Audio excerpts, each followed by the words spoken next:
Hi, my name is Ken Ono. I'm a mathematician. I work at Axiom Math and the University of Virginia. But in my life, I was not a good student in college. In fifth grade, we had a math contest and I got third. Now third is pretty good out of a fifth grade, but my father was a famous mathematician. They came to the competition and son of famous mathematician gets third in Hampton Elementary School. I thought for 50 years of my life that I had utterly failed. But the reason I bring this up is that when my dad passed away in January, we were cleaning up his belongings, and of all the things that he could have kept, and it was just in a closet now, was that plaque from my fifth grade contest. And I thought, wow, I had misinterpreted that event my whole life. It actually meant something to him to keep a plaque where I didn't win, but I got third place. What he saw, I'm sure, was that I wanted to do well. We live at a time where the world places so much emphasis on benchmarks, how these AI firms and the state-of-the-art large language models are competing for these crazy scores. There's a lot of anxiety over benchmarks. But when it comes to assessing intelligence, do we honestly believe that someone who gets a higher IQ score is somehow smarter? No, of course not. It should put people at ease, right? If you have to live up to the standards set by someone else, then you're not living for yourself. You're not giving yourself credit. I consider that toxic because you know what the brutal truth is? The brutal truth is if you're not LeBron James or Rafael Nadal or a Nobel Prize winning scientist, the reality is you will always be able to find someone that looks better, achieve something that you cannot do, and you're not then giving yourself permission to live the life that was meant for you. It's important to give yourself permission to live your life.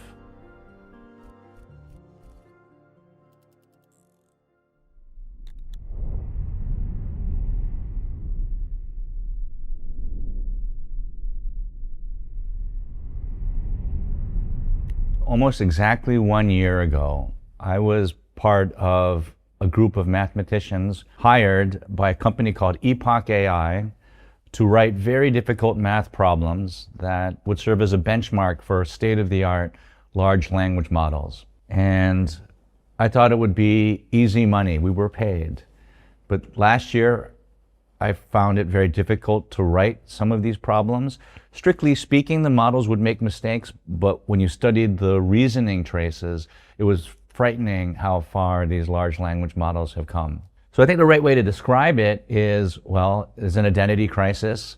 Maybe it was something like being the sharecropper, the farmer in the late 19th century who comes face to face with the first combustion engine tractor, recognizing that, well, maybe there's no future for my work as a sharecropper. What to do next? What's next for a mathematician? It was pretty devastating, honestly, seeing these models solve problems that were on my research program. Well, I came to realize that technology has helped mankind over and over again. There was the invention of the wheel, and later there was the invention of the engine, and then calculators and computers, and somehow we adapted.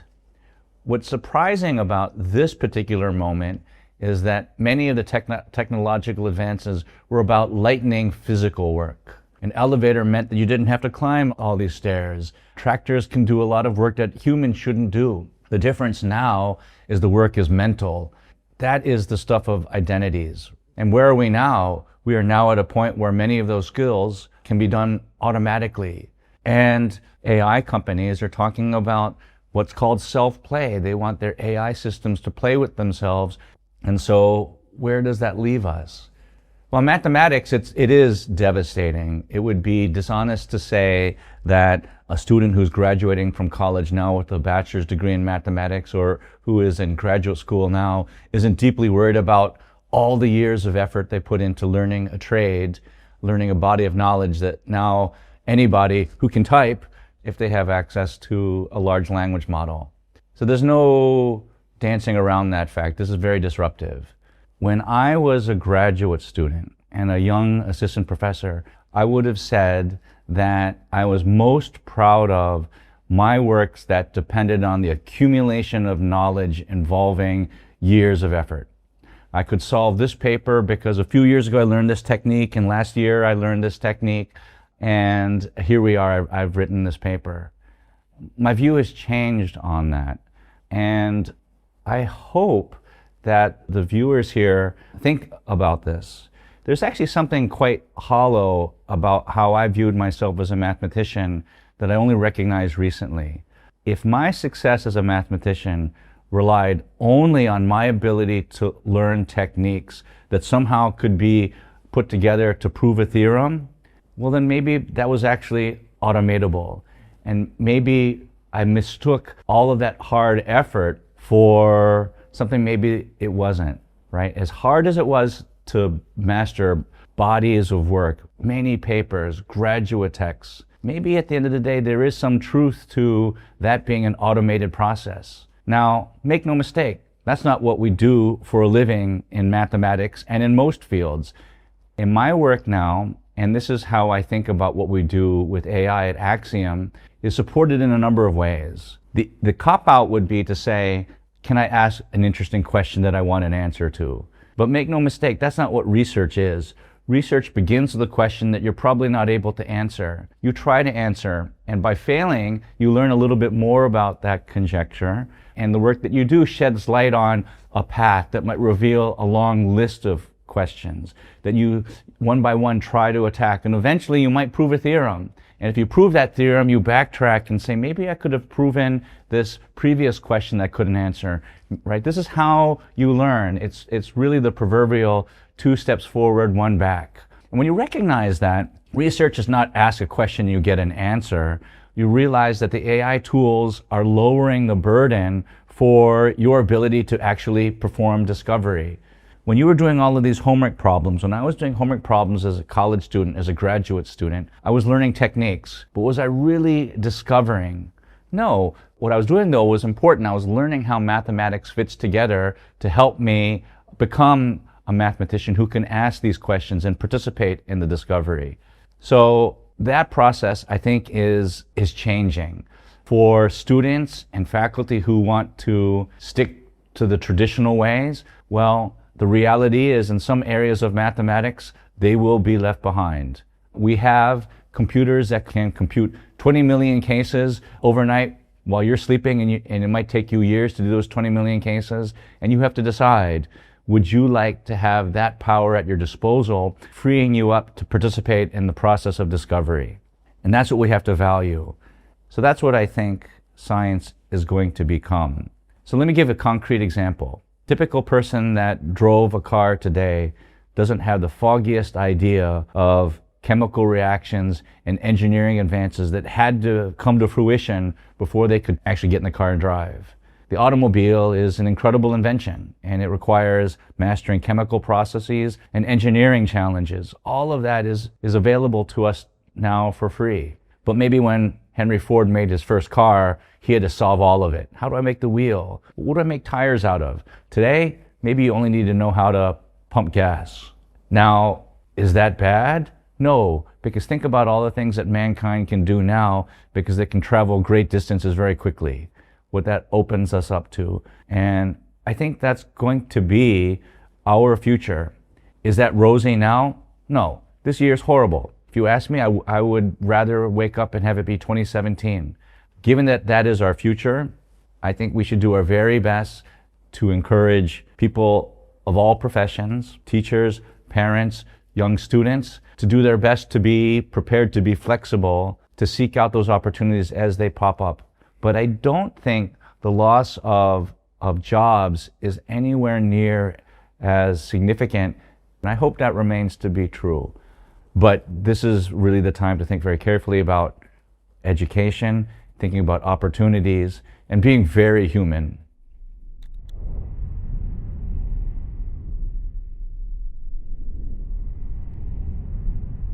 So what makes a good question? There's several things I want to say.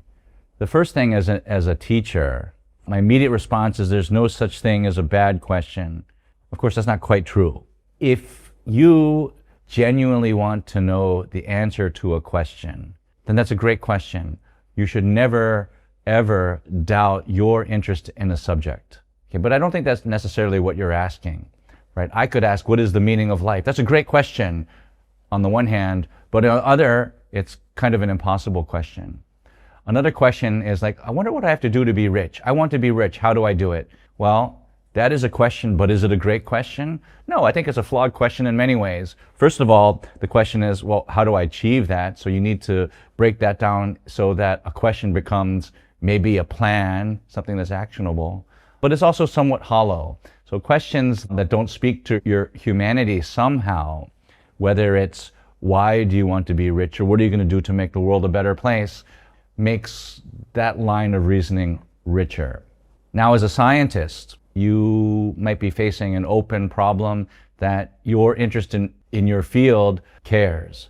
Maybe people outside your field might not care so much. If I told you about the questions I think about on a daily basis, I'd be very surprised that you would care at all. But I wouldn't take that personally. I would start by saying, here's a math problem that I deeply care about, and I would expect that you would respect that.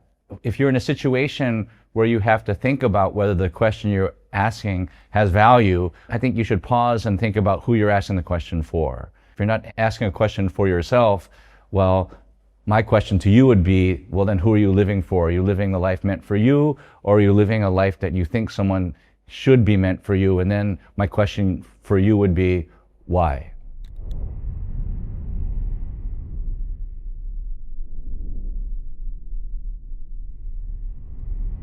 I'm not honestly comfortable talking about superintelligence because it puts me at unease. Something that is super, it means that it's better than others. And I think what we're really talking about here is a future and a present, honestly, where AI is a co-pilot, gives us tools that we cohabitate with at our service. So to say that a computer could be super intelligent is a bizarre thought to me, because I would never call my automobile super fast compared to people, right? Obviously it's super fast compared to people. I would have never even thought about it for a moment. Reducing the load in physical work is super. The only reason we're really worried about super intelligence is that so much of our identity is based on thinking skills. Many of the exams I took in college that I crammed for, did my best to get a good grade in, only to recognize that I'd forgotten the facts maybe by the middle of summer. Yeah, I did learn something from that, the process. But is what I learned the information that I'd forgotten? No. So let's not talk about what is superintelligence, because I don't know what intelligence is. But I do know quite well when I see achievement. We live at a time where the world places so much emphasis on benchmarks. In sports, I get it. Runner A runs faster than runner B, they're a better runner. Okay, that's academic. But when it comes to assessing intelligence, do we honestly believe that someone who gets a higher IQ score is somehow smarter? Do you actually believe a school that might be ranked 5th in the college rankings is really better than a school that's ranked 7th, only to turn around the next year to see that the rankings have changed? And now you think about how these AI firms and the state-of-the-art large language models are competing for these crazy scores, and we're all caught up in that. Is any of that intelligence? No, of course not.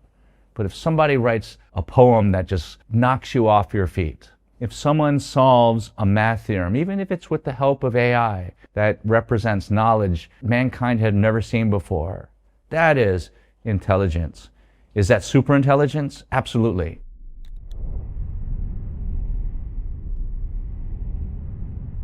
The easiest way to make a mistake in the era of AI is to confuse what people are saying when they're talking about AI. It's important to first understand that AI comes in many different forms. The forms of AI that most people encounter these days would be the ChatGPT. But make no mistake, that's only one form of AI. AI's ability to use machine learning techniques to conduct a superhuman search that no person would ever want to do. Right? This is how John Jumper and Demis Habbousis won the Nobel Prize in chemistry for solving protein folding. It's just smarter and it is accelerated. And the third part of AI is where I think there is so much hope. The third part of AI is called formalization. And the idea in formalization is to take human natural language, transform it into computer code, which is an enhanced or at least an exact interpretation of the human language. And then have AI study this code and look for vulnerabilities. It's called verifiable computer code. We live at a time now where an enormous proportion of the computer code that's written and deployed in the world is not the stuff of human programmers. It's called vibe coding. But make no mistake, that code is not perfect. And so the space that we're in now in terms of formalization is to cut back on those inefficiencies. And when we start teaching mathematics or computer science or any field that has been formalized, we've come to learn that our original framing of these subjects was somehow incomplete. So I'll give you an example. Our company is partnering with Scott Commoners. He's a very distinguished economist at Harvard, a mathematical economist. And in our work, we are formalizing, as I described for you before, mathematical theories in economics. And we've discovered that some of the foundational theorems in the subject weren't really accurately portrayed or implemented or applied. Let me give you an example. 2026 is the 50th anniversary of a very famous theorem by the Nobel laureate Robert Aumann. And one of his most famous theorems is the theorem that's called "we agree to disagree." Or can we agree to disagree? Where the phenomenon is, if you have different parties observing and making decisions or indicating their preferences based on the same common prior knowledge, is it possible for these parties to disagree? And this is the stuff of modern vernacular. You might get in an argument with a friend, you listen to each other and you understand each other's perspective, and at the end it's quite satisfying to say, well, I guess we're just going to have to agree to disagree. Aumann's theorem doesn't allow for that. It can't be that you can agree to disagree. What really happens is you can actually end up understanding each other's perspectives. And that's a very big theorem. However, there are subtleties, there are hypotheses. What does it mean to say you have the same priors? And that's where the formalization came in. And it's become kind of a viral moment in mathematical economics. Many economists from around the world are joining our effort, recognizing that for the sake of getting economics right, it should be formalized. And this is happening across fields. We are even working with computer scientists rethinking and formalizing machine learning, which underlies all of AI to begin with. And so this is our future. So I said, what are the opportunities for AI? Maybe we're worried about the loss of work, but there are new opportunities. One is, how do we use AI to best guardrail the other forms of AI? Cybersecurity will need legions of computer scientists, also ethicists, make no mistake, and lawyers who have to rethink or imagine this new world, right? There are going to be legal issues that come up. And certainly for the AI experts who are into and devoted to formalization, that group will be setting up the guardrails that will keep us safe. A large language model is something like the most incredible librarian, a librarian who's read everything. But that doesn't mean you want your librarian to be your neurosurgeon.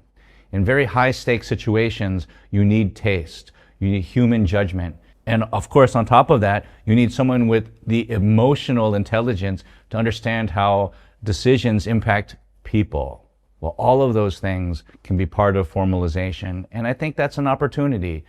And whether you want to help robotic surgeons be accurate, or whether you're worried about securing the internet or financial networks, any system that can be rewritten or is somehow controlled by mathematical language after translation should be formalized. So yeah, I think that's a very big future. And for students entering college and graduate school, if you want to be a mathematician, start formalizing. You may still prove unsolved conjectures along the way, but make no mistake, this is 2026, 2027, I don't believe now is the race for more compute. It really should be the race for more truth. And I think that, and I hope I'm right, will be by means of formalization.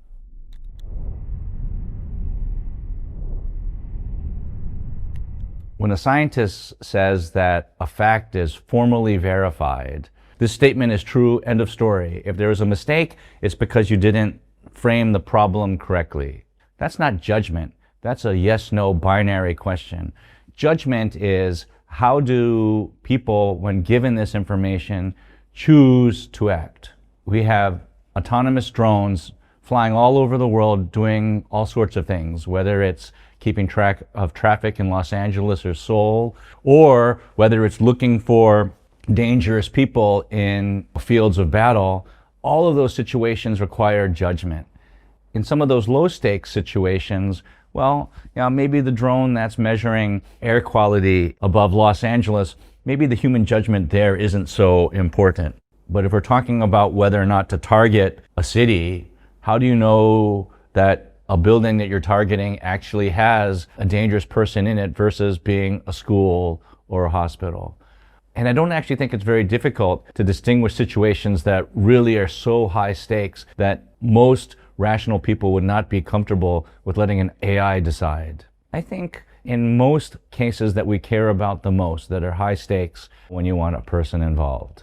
Maybe it's not that easy. We have ride-share services that are driverless, but people like them. These opinions and these viewpoints can change over time, but apart from those strange situations, I think it's very clear when you want a human in the room.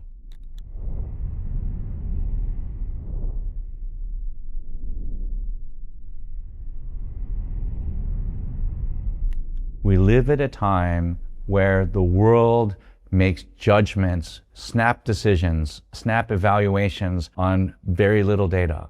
It's crazy. You apply for a job, you're probably going to submit your cover letter and your CV or resume to an automated system that has an algorithm that has a bunch of check boxes that you have to predict so that you know that you're not sieved out in the first round for no good reason. None of us should be happy with that. Everywhere you look, we have adopted a system where we are replaced by numbers.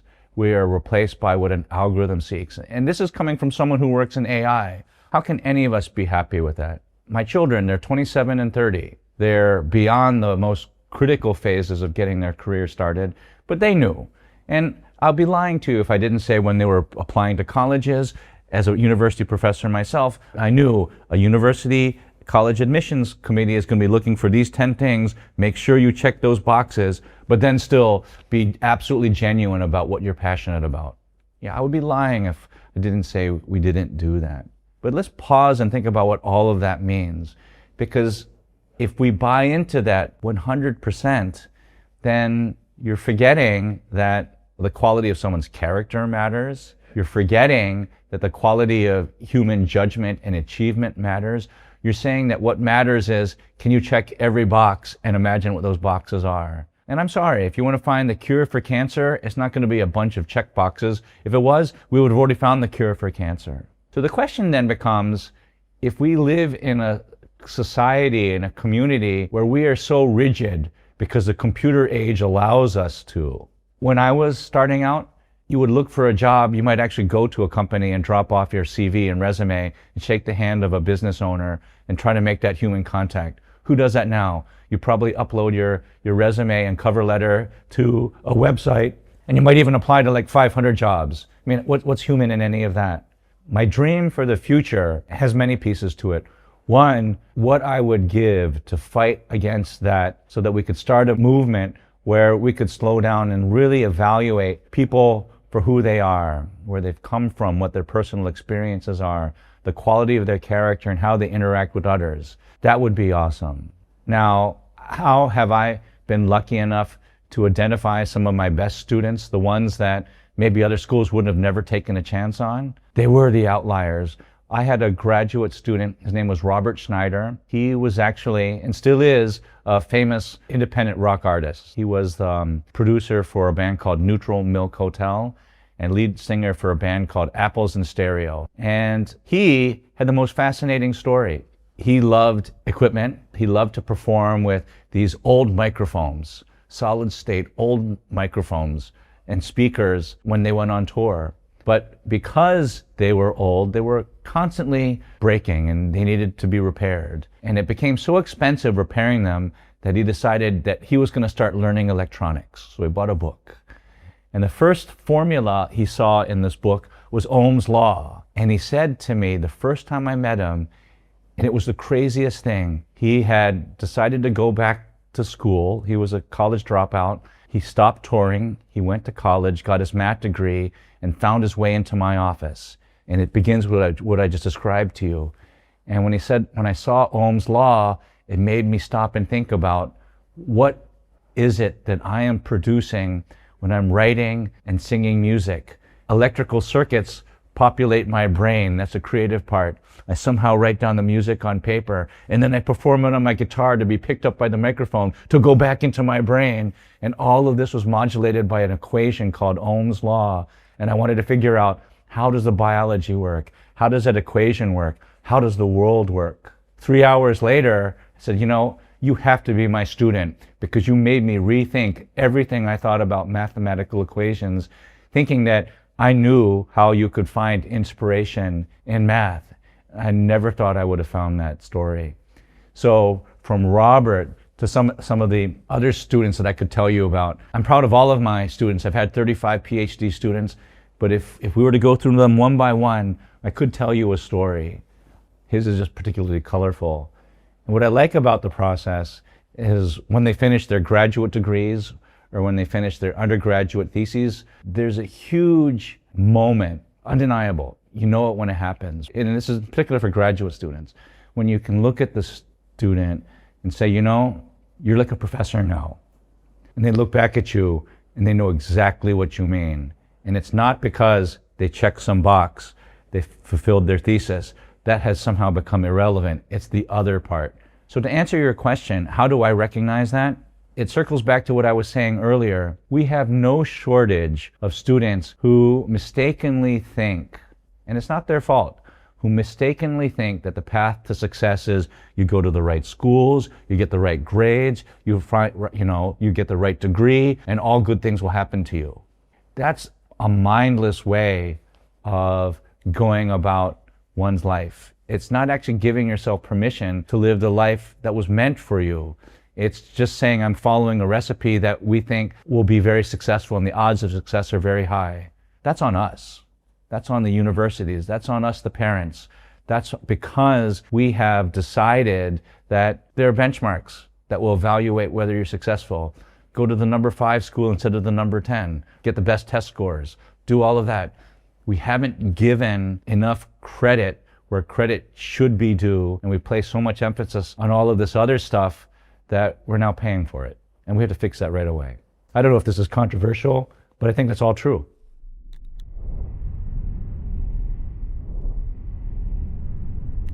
I know what you're talking about. I work at an AI company, and for the last year, I work with AI models. I study them. My wife will say, Ken, you must have a relationship with these models. And I don't think she is wrong. It's sometimes quite satisfying when the models start thinking like you do, because they learn. But I also believe that if it's not cared for and those in charge aren't mindful of its use, it could be a train wreck. Do you want to take a trip with your AI? Hey, ChatGPT, here we are. I'm in Rome. What kind of wine would you like with dinner? Yeah, that's not living. I was in a taxi cab from Incheon Airport to my hotel in Gangneung yesterday, and the traffic was horrible. Monday, 4 o'clock, you can sit for 10 minutes at a block. So I did a little experiment. I started counting the people who walk by with their phones in their hands like this. And it was something like 70% of the folks here in Gangneung walking on the street, probably going home from work, were looking at their phones like this. That's messed up. Think about all the opportunities that you are missing because you think your world evolves from that little screen. You might be missing the opportunity to make a new best friend.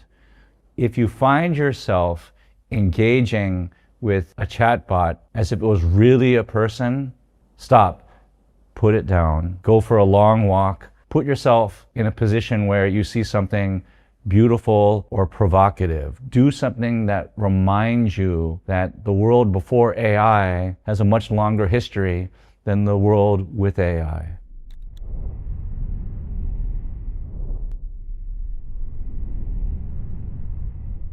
As a 58-year-old mathematician, I want to see some questions answered in my lifetime.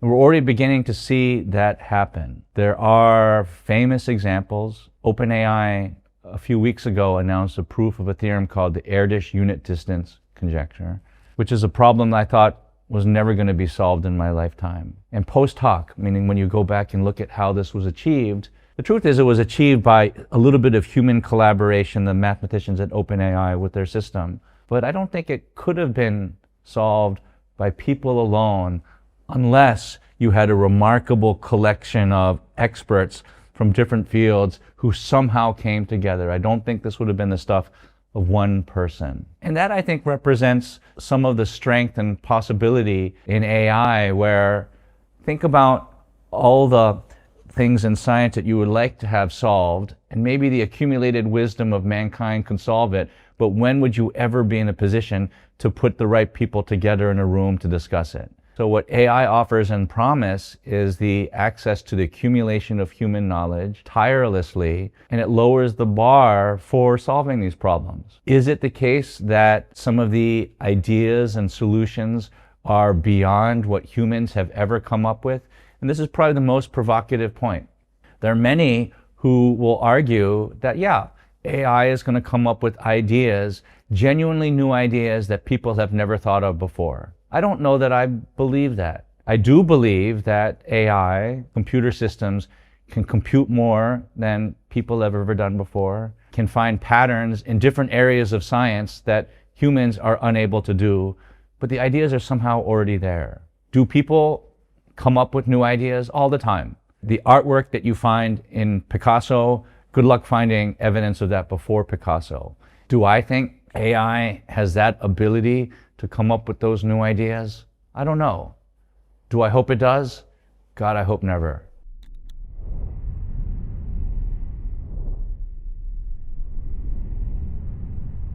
What worries me about what you just said is this need to compare your personal situation now with others.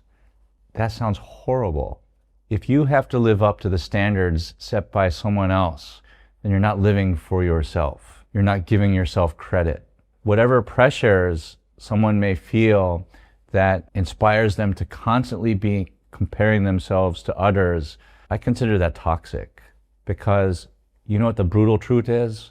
The brutal truth is, if you're not LeBron James or a Nobel Prize winning scientist, the reality is you will always be able to find someone that looks better, achieve something that you cannot do, and you're not then giving yourself permission to live the life that was meant for you. In my life, I was not a good student in college. In 5th grade, we had a math contest, and I got third. Now, third is pretty good out of a 5th grade, but you probably would have thought Ken Ono was a famous mathematician. He probably won easily. No, I got third. In fact, when I was in 5th grade and I got third, I thought I let my parents down. My father was a famous mathematician. They came to the competition, and son of famous mathematician gets third in Hampton Elementary School. And this is one of those defining moments. On the drive home, it was just silence. Mom didn't talk about it. My dad didn't talk about it. I thought for 50 years of my life that I had utterly failed. Now, it's not true that this experience weighed on me so much that I thought about it for decades and decades and decades. But it was instances like that where, like you, I was worried about how I would stack up with others. But the reason I bring this up is that when my dad passed away in January, we were cleaning up his belongings. There was very little left because they'd already downsized to a very small apartment in Florida where my parents, we had just moved them. And of all the things that he could have kept, and it was just in a closet now, was that plaque from my 5th grade contest. And I thought, wow, I had misinterpreted that event my whole life. It actually meant something to him to keep a plaque where I didn't win, but I got 3rd place. And although he had passed away, I could never ask him about it. It's obvious he saw something else. What he saw, I'm sure, was that I wanted to do well. So I hope that's a lesson for anyone who thinks this way, because I thought that way. And if you put yourself in a position where you're always comparing with others, you might not actually be right. And you might actually be completely wrong. So you have to give yourself permission to the life that was meant for you. And this might be morbid, but one day you will be on your deathbed. You may only have a few days left. And somebody might ask you some questions. What are your 5 deepest regrets? And this comes up all the time. I'm not making this up. People, certainly when you get to my age, you start being around these kinds of conversations. And I think the number one regret is I wish I had the chance to live the life that was meant for me. I wish I was able to keep in close contact with the friends that I lost touch with. So try to imagine what those 4 or 5 wishes are. And at your age, do your very best to recognize that you don't want those to be your regrets. You need some inspiration often. You need a creative idea often. And so encouraging students, encouraging all people to wonder about the world that they live in is one, giving permission to think that way. And wouldn't the world be a much better place if everyone thought about what their talents are, gave themselves permission to be creative? Wouldn't the world look a lot more interesting? Instead of, yeah, I'm supposed to do this, or I'm supposed to do that, so I do it. So I hope that is food for thought. I think I've said several times today that it's important to give yourself permission to live your life. Now that doesn't mean ignore all the signals of what might help you be successful. We don't want to be ignorant. But giving yourself permission to lead a life that was meant for yourself also is giving yourself permission to find your passion. And that passion might be something that isn't popular, but if you find it, you can draw strength from it. I'm a Japanese kid that grew up in a very white suburb of Baltimore, Maryland at a time when it wasn't good to be Japanese. I wore glasses. I was Mr. Four Eyes. But that gave me strength. As difficult as that was, being one of the only Oriental kids in an all-white school being different, I ultimately drew strength from that. It wasn't easy, and it probably took 10 years to overcome that. But whatever demons AI or culture or family and friends impose, they don't all have to be there. And quite frankly, the moral of this conversation is there's very little you can do about the world that's around you. So how can you choose a life that's meant for you, be flexible, and embrace and chase opportunities that seem to be destined for you?